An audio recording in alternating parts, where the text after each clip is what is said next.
ada pula nak adjust UC, nak tambah bahasa Melayu dan sejarah kan dalam dia punya sistem pendidikan tu.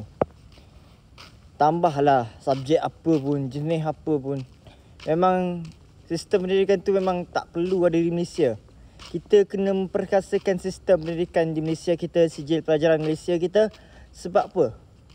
Sebab sijil pelajaran Malaysia kita, kalau kita boleh nampak, dia perlu diperbaharui. Kita perlu upgrade je. Kita kena bawa kepada satu level yang boleh membina anak muda yang hebat.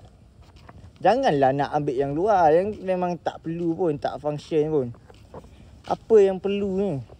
Perlunya kita kena baiki dan kita kuatkan apa yang dalam negara kita. Kita tak perlu ambil idea orang luar. Kita kena jadi hebat. Kita janganlah bergantung kepada orang.